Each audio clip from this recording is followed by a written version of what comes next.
France is famous, perhaps infamous, for being a country of passion and heartbreak, of liaisons dangereuses and romantic rifts.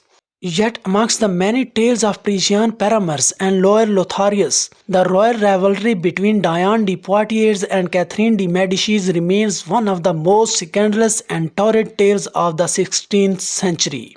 We'd be remiss without mentioning that, as generally the case with history, the tale of these two women were recorded and interpreted by men. The truth behind the tumultuous relationship between these two female fatals settle in for one of the most tantalizing rivalries in history. As the story goes, Queen Catherine and Diane reputedly loathed each other and spent majority of their lives competing for the attention of the king and his courtiers. The two women spent time with Henry II at the famous Chateau de Chenonceau in the Loire Valley, a castle whose wall can be decoded to reveal the scandals and secrets of the woman who inhabited. Who was the Diane de Poitiers? She was almost like part of the royal family. At 16 years of age, Diane arrived in the French court and was said to exude iridescent beauty rivaling that of Diana, the goddess of the moon. Praised as La Belle des Belles, she soon caught the eye of many noblemen and attention of Prince Henry.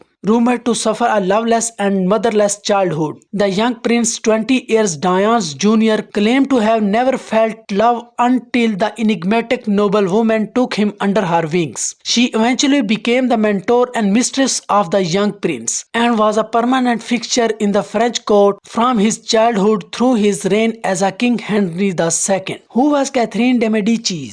Known less for her looks and more for her iron fist approach to running the French court, Catherine quickly earned the nickname the Black Queen. As is often true of powerful women, it can be difficult to suss out Catherine's true nature from what may be misogynistic tendencies of history's narrators. But we do know that Catherine left Florence for France at a young age and wrote to her arranged marriage with Prince Henry. The young woman showed expansive and refined taste in art from early age and greatly impressed her future father-in-law, King Francis I. Francis I was very impressed with Catherine's knowledge of art and her level of sophistication. She had grown up in the Medici's household and knew antique Roman art, as well as contemporary sculpture and painting inside out. She had very good taste and a very good eye of quality. Not bad for a mere girl. Despite her bloody role in religious wars, Catherine would be widely celebrated as an intellectual and collector, with a particular interest in portraiture. Ironically, her private collection contains several captivating images of Diane de Poitiers, Henry II and Diane, Henry II and Catherine. The relationship between King Henry II and Diane de Poitiers has undoubtedly been romanticized over time. However, there are tangible attestations to their love embedded in the walls of Loire, the Chateau de Chenonceau, and even on the cannons and military arms fabricated during Henry's reign. As all great kings do, Henry II created an insignia in order to mark his contribution to France and display his omnipresence over his realm. At first glance, the symbol appeared to be two interwoven C's overlapping to form an H, a notation of the reign of King Henry II and his Queen Catherine. However, Henry II cheekily encrypted a sort of double sense in his mark. It also can be interpreted as two interlaced D's with a line through the middle of forming an H. The king, who openly attested his love to his favorite, even went so far as to sign documents and letters under the name Henry Diane, seeing himself and his mistress as one being. Queen Catherine was far from naive to this relationship. She allegedly spent the entirety of her married life jealous of the other woman.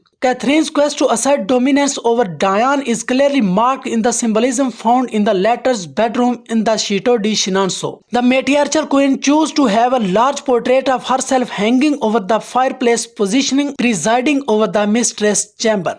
Moreover, Catherine was tormented by the irony in the fact that when Henry II and her initial were interlaced, it formed a D, inevitably making her think of Diane. Therefore, on the mantel of the fireplace in the bedroom, the queen deliberately chose to have the H and C separate to blatantly remind Diane of her lower place in the French courts. Catherine's final coup de grace, The only trace of symbolism representative of Diane is a small bronze statue of goddess Diana Jocosely placed next to the bed. As far as rivalry between the two women, it's mostly a myth, not so much historically founded. Perhaps this is so, but like many great love stories, this one has a tragic ending. In 1559, Henry II was mortally wounded in a jousting tournament. In his last moments, he was wearing the ribbons of Diane and not those of the queen. At his hour of death, the queen refused to let Diane see the king, asserting her power over the lovers in the final moments of their relationship. In fitting with the Italian and French flair of passion, Queen Catherine banished Diane from Chenonceau, sentencing her to live out the rest of her days in obscurity at a castle in Anet.